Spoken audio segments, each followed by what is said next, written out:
마태복음 2장에 예수님께서 태어나실 때에 아주 신비롭고 환상적인 이야기가 기록되어 있습니다. 마태복음 2장 1절 우리 한번 함께 찾겠습니다. 대단히 신비롭고 대단히 환상적입니다. 우리 어린 시절에 유엔주일학교 다닐 때 이 말씀을 암송하다시피 배우면서 자랐습니다. 헤롯 왕 때의 2장 1절입니다. 유대 땅을 다스리는 지배자가 헤롯 왕이었습니다. 헤롯 왕은 예루살렘 성전을 50여년에 걸쳐서 지은 헤롯 성전의 건축의 장본인이고 예수님이 계시는 동안의 유다 땅의 통치자였습니다. 헤롯 왕 때에 예수께서 유대 베들레헴에서 나심에 동방으로부터 박사들이 예루살렘에 이르러 말하되, 그 당시에는 점성술이 대단히 왕성하던 때입니다.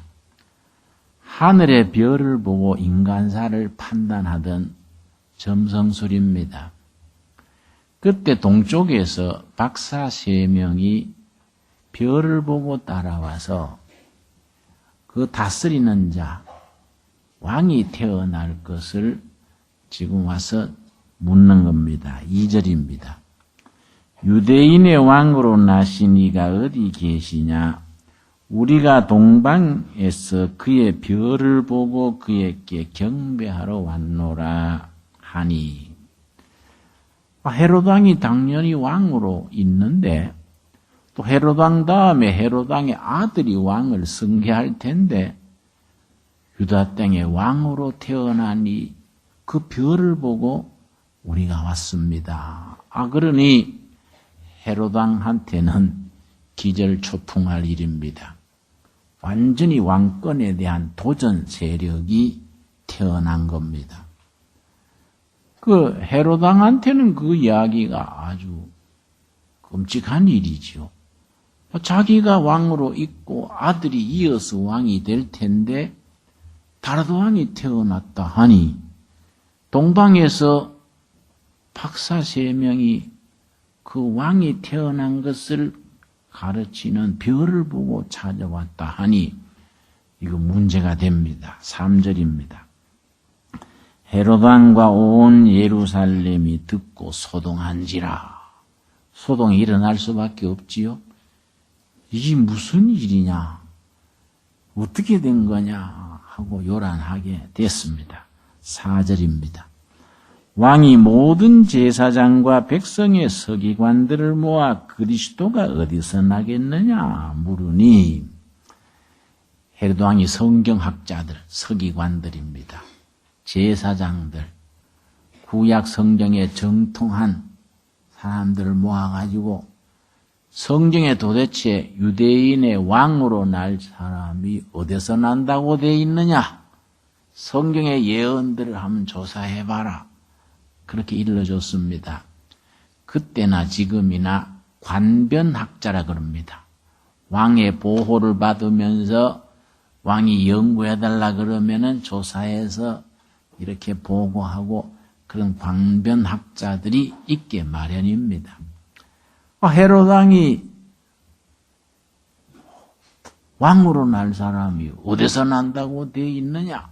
성경에서 알아봐라 했더니 제사장들, 서기관들이 성경을 조사해서 5절에 나옵니다.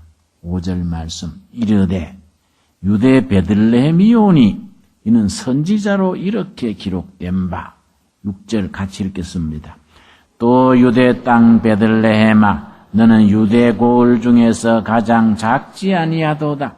너게서 한 다스리는 자가 나와서 내 백성 이스라엘의 목자가 되리라 하였음이니이다.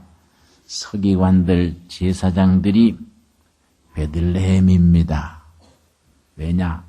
구약 성경 미가서 미가서 5장 2절에 수백 년 뒤에 태어날 메시아 그리스도가 유대 땅 베들레헴에서 태어난다. 유대 땅 베들레헴에서 다스릴 자가 태어난다. 지금은 조그마한 마을이지만 작은 마을이 아니다. 유대 땅을 다스릴 자가 나타나리라. 이걸 미가서 5장 2절의 말씀을 딱 인용해가지고 헤롯 왕이시여 베들레헴입니다. 이렇게 보고를 했습니다. 그 헤롯 왕이 유대에다가 조사대를 군대를 파견해가지고 별이 나타날 즈음에 태어난 앞으로 유대 왕이 될 아기가 누구냐 조사해봐라. 이래서 거기서 2살 이하의 아이, 나산의 아이들을 다 죽인 그런 기록이 뒤에 이어집니다. 오늘의 본문 말씀 미가서 5장 2절 우리 본문으로 들어가겠습니다. 마태복음 2장에서 그렇게 동방박사 3사람의 별을 보고 따라온 이야기를 따라서 바로 미가서에 예언한 베들레헴입니다. 거기서 다스릴 자가 태어난 것으로 되어 있습니다. 메시아가 태어나는 것으로 그렇게 되어 있다고 보고한 그 본문입니다. 5장 2절 거기에서 인용을 한 겁니다. 베들레헴 에브라다야. 라다는 아마 베들레헴의 별명에 해당하는 것 같지요. 너는 유다 족속 중에 작을지라도 이스라엘을 다스릴 자가 너에게서 나올 것이라. 이 본문 말씀을 서기관들, 대제사장들이 인용을 한 겁니다. 미가란 선지는 BC 8세기 720여년에서 700년 그 사이 예언 활동을 했습니다. 그 시기에 북왕국 이스라엘, 남왕국 유다 두 나라의 예언자들이 4명이 활동을 했습니다. 북이스라엘은 아모스, 호세아, 남유다에는 이사야, 미가입니다.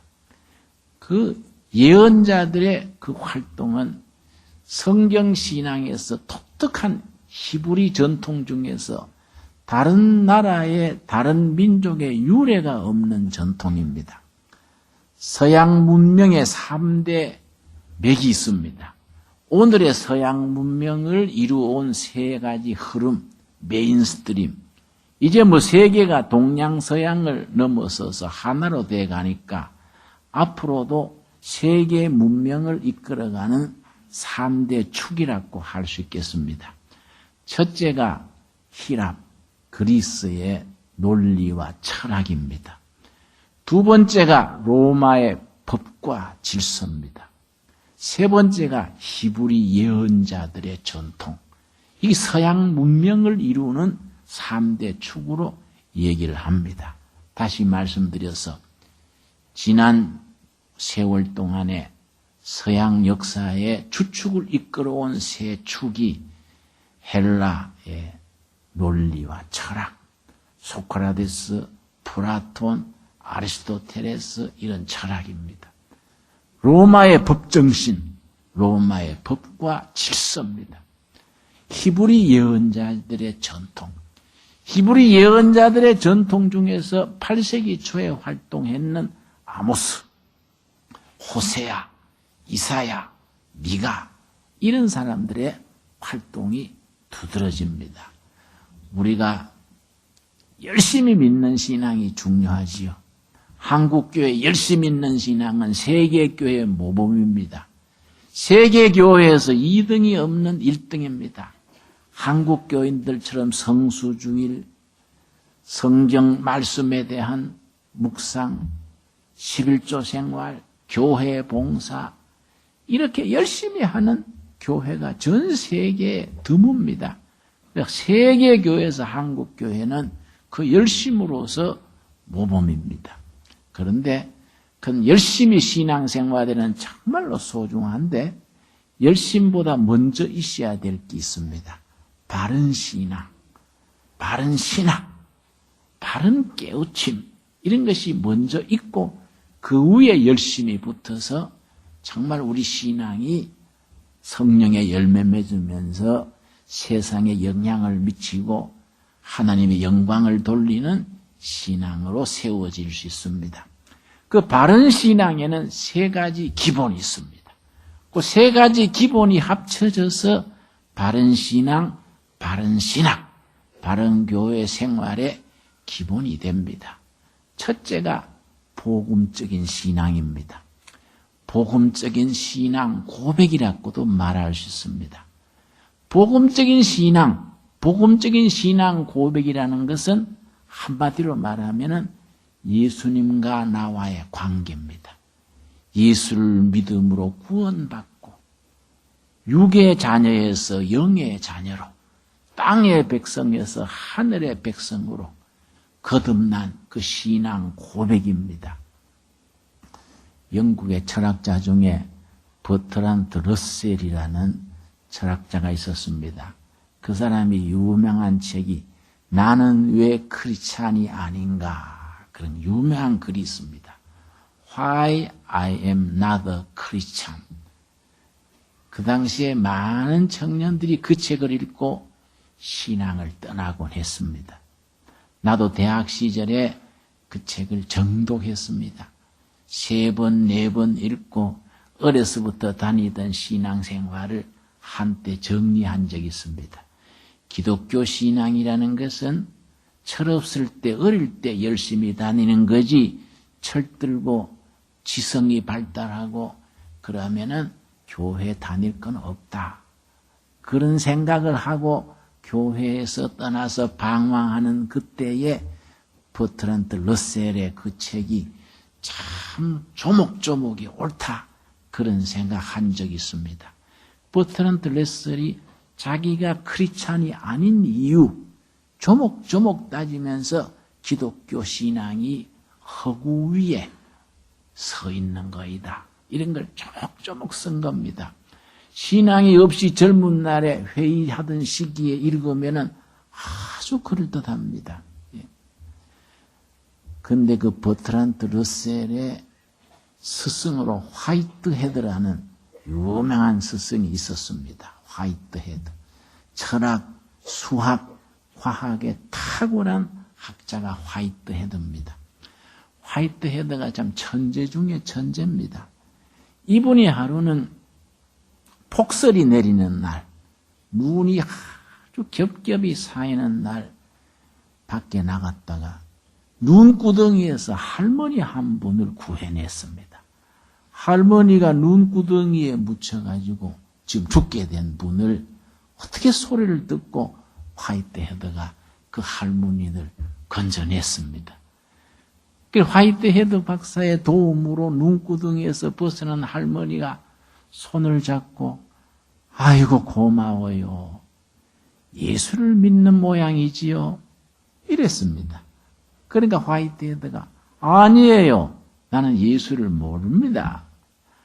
이러니까 할머니가 뭐라 했냐면 안 되지요. 나이 든 사람이 예수를 모르다니요. 큰일 나지요. 나는 눈구덩이에 빠져가 죽게 됐을 때에 내가 천국 가는 줄 알고 찬송 부르고 있었어요. 예수님을 알아야지요. 나이 든 사람은 예수님을 모르면은 인생 헛거 사는 겁니다. 이렇게 확실하게 얘기를 했습니다.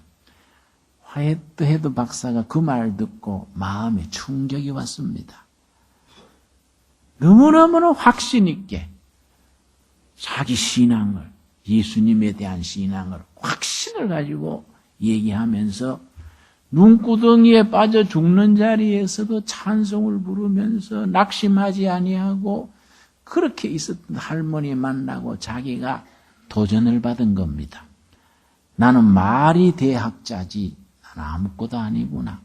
이런 확신, 이런 진리에 대한 확신이 나한테는 도무지 없는데 나는 아는 것만 많았지 겉으로 대철학자요, 수학자요, 과학자요 이름만 요란했지 내 영혼은 비어 있는데 이 할머니가 너무너무 확신 있게 그렇게 말하니까 그걸로 인해서 깊이 생각을 했습니다. 그래서 곰곰 생각하다가 자기 집 가까이에 있는 교회에 등록을 했습니다. 자기도 그 할머니 같은 신앙을, 확신 있는 신앙을 가지고 싶어서 교회에 등록을 했는데, 문제는 그 교회 젊은 목사님, 성공회, 앵그리칸 철치 그럽니다. 성공회 젊은 목사님이 대석학이 자기 교회 등록으로 다니니까 아주 기분이 좋아져가지고는 매주일 설교할 때 철학 얘기하는 겁니다. 철학과 신학의 대화. 이래가지고 철학 얘기를 하니 이 대철학자가 딱 한 거예요. 그걸 듣다가 한 2달쯤 지난 뒤에 목사님을 찾아갔습니다. 목사님, 죄송합니다마는 철학은 목사님보다는 아무래도 제가 더 잘 알지 않겠습니까? 그 설교 말씀 시간에 철학 얘기하신 거는 좀 멈춰주시고 내가 교회에 나온 것은 눈구덩이에 빠졌어도 근심걱정 낙심하지 아니하고 찬양하는 그 할머니의 신앙이 부러워서 교회에 나온 겁니다. 철학 얘기는 좀 삼가해 주시고 그 할머니가 가진 예수님, 그 예수님 얘기를 해 주십시오. 아주 그렇게 아주 통사정하다시피 한 얘기가 나옵니다. 여러분, 우리 교회에 왜 나옵니까? 교회 다른 목적으로 나오는 게 없지 않습니까? 정말 예수님을 알고 싶어서 예수님의 은혜를 사모해서 우리 영혼이 구원받고 하나님의 백성으로 살고 싶어서 교회에 나온 거지요. 그래서 이 땅에 오신 하나님 예수님이 우리를 구원하러 오셨다 그랬지요. 이 구원이란 말 사실은 애매한 말입니다. 구원받았다. 구원받았습니까? 구원을 누린다. 구원이란 말이 정말로 헷갈릴 때가 많습니다. 쉽게 말하자면은 구덩이에 빠진 아이를 구해주는 것. 종살이 하고 있는 종살이에서 해방시켜주는 것. 빚더미에 앉혀 몰려가지고 죽게 된 사람을 구해주는 것. 이런 게 다 구원이란 말의 뿌리가 됩니다. 예수님이 말씀했습니다.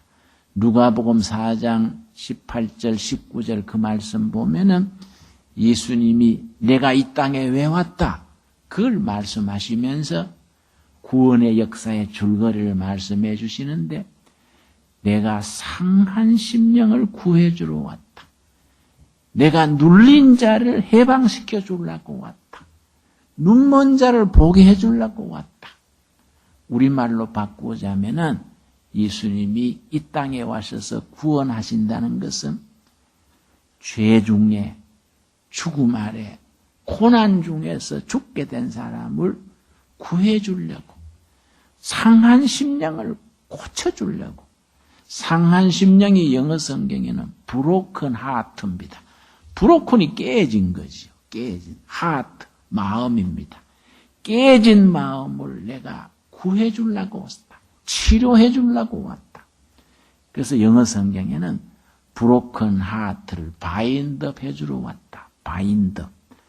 옛날 그릇이 드물 때는 옹기 그릇이 깨지면은 그걸 철사로 메웠습니다.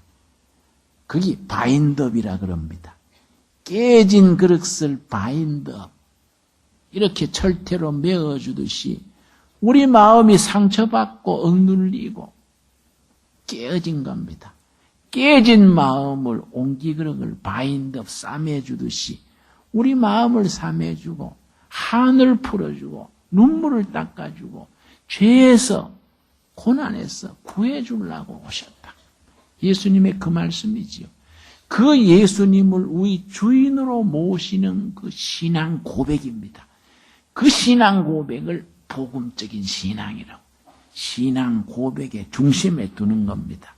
그래서 우리가 정말 바른 신앙, 바른 신학은 딴 거 아닙니다. 예수를 믿음으로 구원받은 신앙 고백, 복음적인 신앙 고백이 확실해야 합니다. 두 번째 바른 신앙의 두 번째가 뭐냐 하면은 교회를 섬기는 마음가짐입니다. 교회를 섬기는 마음가짐. 벌써 자기가 섬기는 교회 이런 일 저런 일로 한 주일 두 주일 빠지기 시작하고 교회 생활을 소홀하게 되면은 신앙에는 벌써 금이 가는 겁니다. 자기가 속한 교회를 지성을 다해서 받들어 섬기는 것이 대단히 중요합니다. 여러분, 신앙생활의 성수주일 한결같이 5년, 10년 세월 가도록 교회를 충실히 받들어 나가는 그 신앙이 바른 신앙의 기초가 됩니다. 요즘은 세상이 바쁘고 산만하지 않습니까? 교회에 빠질 일들이 많이 생깁니다. 이런 구실 저런 구실을 돼가지고 교회를 빠지기 시작하면은 벌써 신앙의 기초가 흔들린 증거입니다. 그리고 교회의 지성으로 받들면서 교회에 섬기는 일, 여러 가지 일을 맡아서 합니다. 우리 교회에서도 한 사람이 한 가지 이상 교회에 봉사 반드시 해야 된다.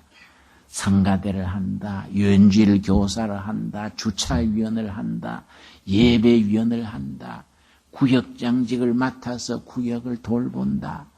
한 사람이 한 가지 이상 교회를 섬기는 일, 봉사직을 감당해야 됩니다. 그러면서 자기 신앙이 자라는 겁니다. 그냥 편하게 신앙생활 한다고 교회 왔다 갔다 하면은 자기 지금 있는 신앙을 유지하기도 어렵습니다. 섬김으로써 일하면서 신앙이 자라는 겁니다. 우리는 내 자신이 교회 다니다가 끝날 교회가 아닙니다. 두레교회 교인이라는 것은 내 당대로 끝나는 게 아닙니다.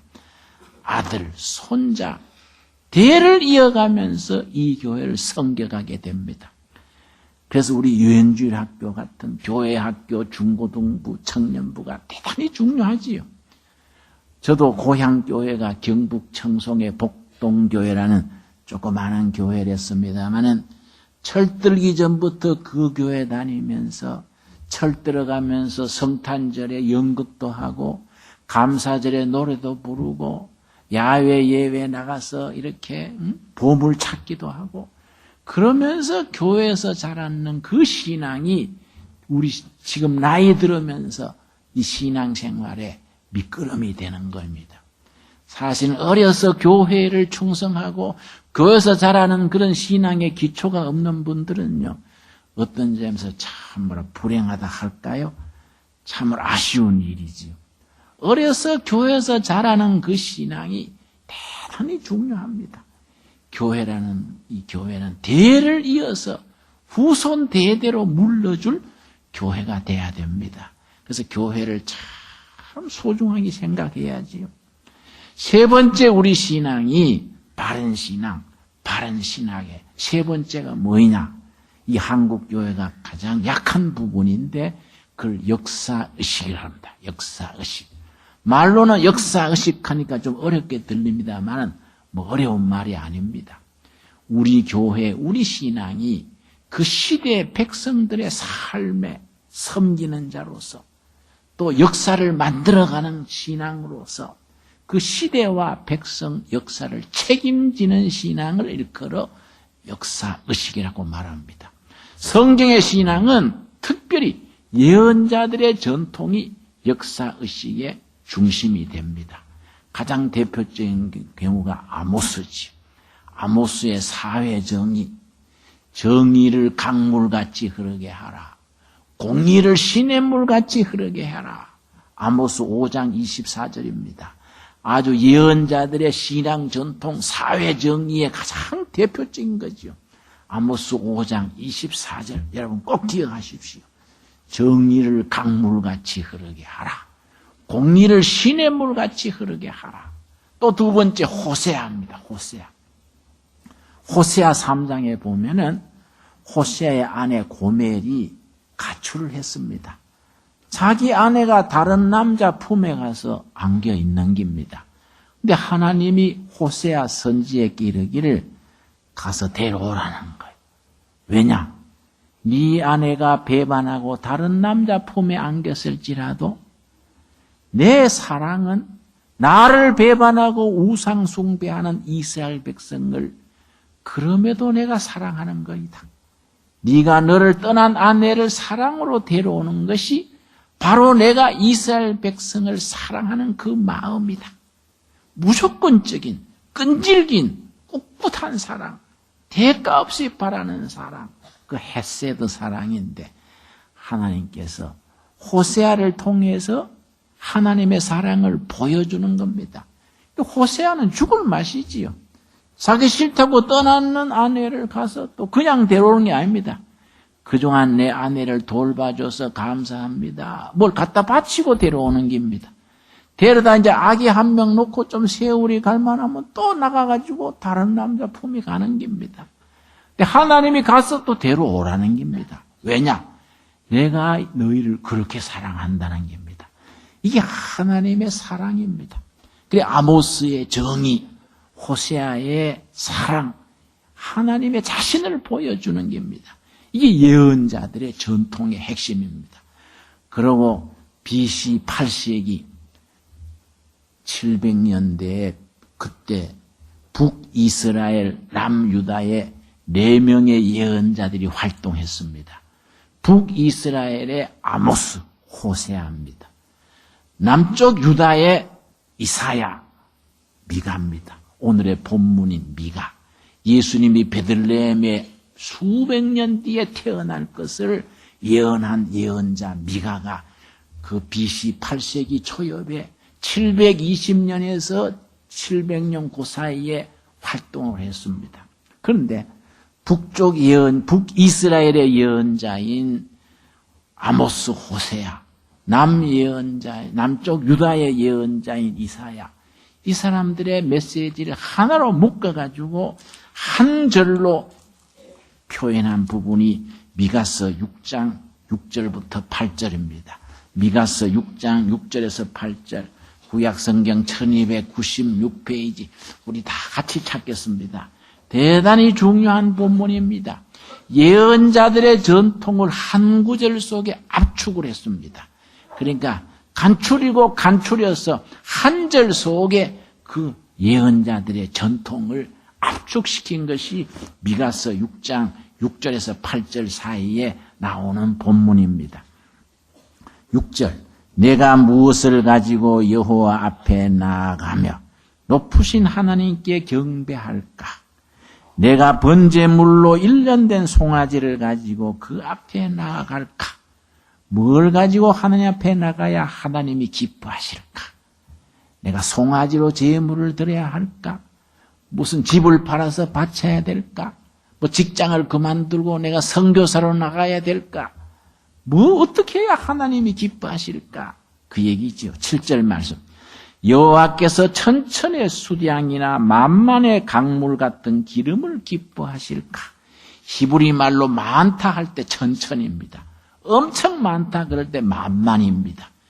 그래서 여호와께서 천천의 수량이나 만만의 강물 같은 기름을 기뻐하실까? 내 허물을 위하여 내 맏아들을 내 영혼의 죄로 말미암아 내 몸의 열매를 드릴까? 내 아들을 바쳐야 될까? 고대 사회에서는 인신공양이 있었습니다. 신에게 어린 아이들을 바치는 겁니다. 인신공양이라 그럽니다. 이방 종교에 있었지요. 물론 성경에는 택도 없는 일이지요. 이방 종교의 그 풍속을 따라가지고 내가 자식을 바칠까? 내 몸을 바칠까? 기름을 바칠까? 송아지를 바칠까? 무엇을 바쳐야 하나님이 좋아하실까? 결론이 8절이지요. 8절. 우리 8절 한번 같이 읽겠습니다. 사람아 주께서 선한 것이 무엇임을 너게 보이셨나니 여호와께서 너게 구하시는 것은 오직 정의를 행하며 인자를 사랑하며 겸손하게 너 하나님과 함께 행하는 것이 아니냐.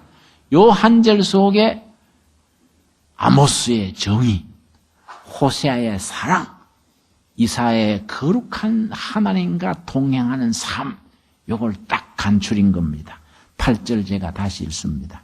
사람아, 주께서 선한 것이 무엇임을 너게 보이셨나니 여호와께서 너게 구하는 것이 무엇이냐? 하나님이 구하시는 것이 뭐이냐? 지금 또 우리들에게 그대로 다가오는 말씀입니다. 지금 호세야, 아모스, 이사야, 미가를 통해서 끝난 얘기가 아니고 지금 우리들에게 가슴 가까이 다가오는 살아있는 말씀입니다. 첫째가 뭐이냐? 오직 정의를 행하며, 아모스의 정의입니다. 두 번째 뭡니까? 인자를 사랑하며, 사랑입니다. 호세아의 사랑입니다. 인자를 사랑하며, 사랑을 실천하며 이 말입니다. 히브리 언어는 대단히 동사가 발전해 있습니다. 행동적인 언어, 행동적인 신앙입니다. 사랑을 실천하고 정의를 행동하고 그 뜻입니다. 겸손하게 너 하나님과 동행하는 것, 하나님과 동행하는 거룩한 생활입니다. 바로 이사야의 하나님과 동행하는 거룩한 생활, 아모스의 사회 정의를 행동으로 실천하고 호세아의 사랑을 실행하고 이사야의 거룩한 하나님과 동행하는 삶, 이것이 하나님이 기뻐하는 삶이다. 하나님이 우리들한테 원하시는 삶이다. 여러분, 오랜 옛날 미가 선지를 통해서 우리에게 일러주신 말씀이 오늘 우리 가슴에 그대로 전해져서 실천하고 사는 하나님의 백성들로 세워지게 되기를 바랍니다. 기도하겠습니다. 주님 감사합니다. 미가 선지를 통하여 우리에게 주신 말씀을 감사함으로 받습니다. 하나님께서 우리에게 원하시는 것, 송아지를 바치는 것, 천천의 수량을 바치는 것, 만만의 기름을 바치는 것, 그런 것들이 아니라 정말 정의를 실천하며 사랑을 행동으로 표현하며 하나님과 동행하는 거룩한 삶을 사는 것이라고 하였습니다. 우리가 하나님과 동행하는 거룩한 자녀로서 우리 마음을 새롭게 다짐케 하여 주시옵소서. 사랑을 삶 속에서 행동하는 하나님의 백성들로 세워주시고 정의로운 사회, 정의로운 시대를 만들어가는 일에 우리가 인생을 던질 수 있는 하나님의 백성으로 세워주시옵소서. 예수님 이름 받들어 기도드려 사옵나이다. 아멘.